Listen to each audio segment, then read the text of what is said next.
Hey guys, Forrest here, and I wanted to make a quick Strongholds video because, well, it's something new in the Halo 5 beta. It's not really new actually, it's been there for a few days, but I've just not played it yet. I've not actually played Halo in a few days, so my shot is pretty terrible. This is my first game back, and I decided to just play some Strongholds, see what it's all about, make a video. This was my first game, so apologies for my shot, but I just wanted to make a video showing my first game of, I keep saying Empire. That's the name of the map. Nugget. Yeah, so I wanted to make a video of my first game of Strongholds.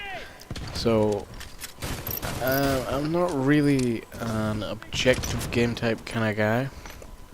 I mean, when I used to play the MLG playlist in Halo 3, which by the way I was very average in. But when I used to play that playlist, I did kind of enjoy a good game of CPF, but you know, I'm not the kind of guy that you're gonna see on Halo 3 playing territories. So you know, I'm more of a social slayer, multi-team, team snipers if that playlist ever exists again, and occasionally team doubles. And Lone Wolves, that's my sort of go-to playlist. Team Objective, you're not going to see me in there, quite honestly. But, that said, Strongholds is actually a lot of fun. I had seen it compared to Territories from Halo 3, where that game type was horrible, by the way. I hated that game type. But, basically there were points of the map that you had to control, and once you control one, your score goes up by 1 point. If you control two simultaneously, your points go up 2 at a time. But in this, you have to control two of the strongholds, and there's 3 per map. And that makes it interesting because there's...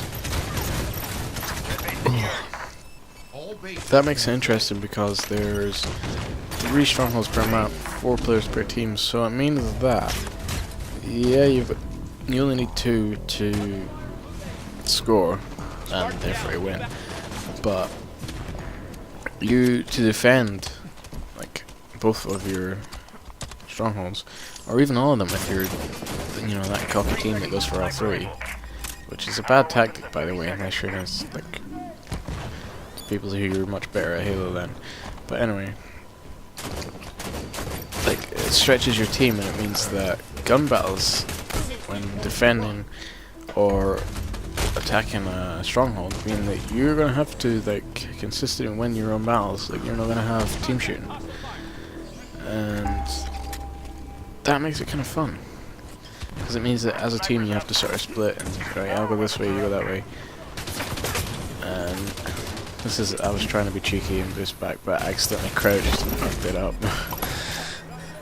Trying to ninja that fucker, but my habit to crouch when I jump kind of ruined that for me.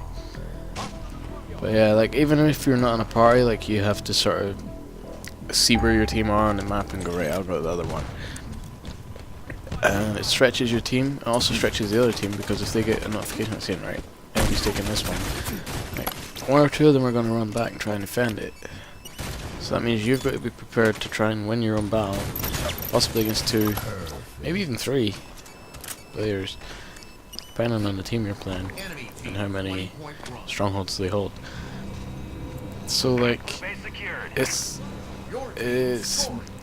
very team based, but in a totally different way. Like, when I say it's team based, I mean you have to do well in this game, you really have to communicate. That said, we weren't communicating in the slightest in this game, but we weren't against great opposition. But to do well against, like, people who know what they're doing as well, it's gonna be based on communication, I think. And that's good. I mean, it's not a playlist I'm gonna find myself in a lot, but it's an enjoyable game type. I have to say that I did enjoy playing it. I've had a few games on regret as well, a lot of fun on there. And I mean, there's only so much of this game I can play before I get, like, exasperated with the long respawn times just can't deal with that shit. But and especially like with the kill cams now, like the kill cam dies, and then there's just like that sort of second long sort of where it just sort of sticks. The frame just sort of sticks, and then it goes to spectating someone who's still alive on your team. It's not a nice transition between the kill cam and spectating. It's really fucking horrible, and that's partly why I said in my other video that I would want to toggle kill cams. I wouldn't want to take them out, but I wouldn't keep them on personally. And that transition is so minging. It's horrible. I really don't like it at all.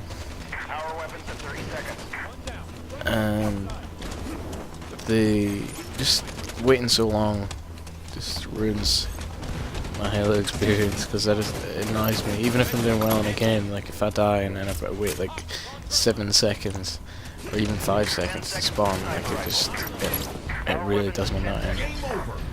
There was a tiny bit of lag back there. That's pretty much the extent of the lag that I've seen in the beta. Like I've never had like game breaking lag. It's always been like a little clip like that where like the same animation happens twice. That's about the extent of the lag. So they've done alright with their servers for this, but that said, they've not really, like, the beta's only so big. The real game's going to be much bigger, so it's going to be harder to combine everything together and make it work.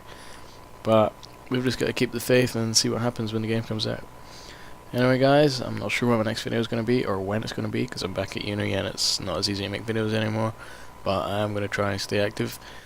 But anyway, you can like my page on Facebook and you can follow me on Twitter, and doing that you will find out when the next one is due up.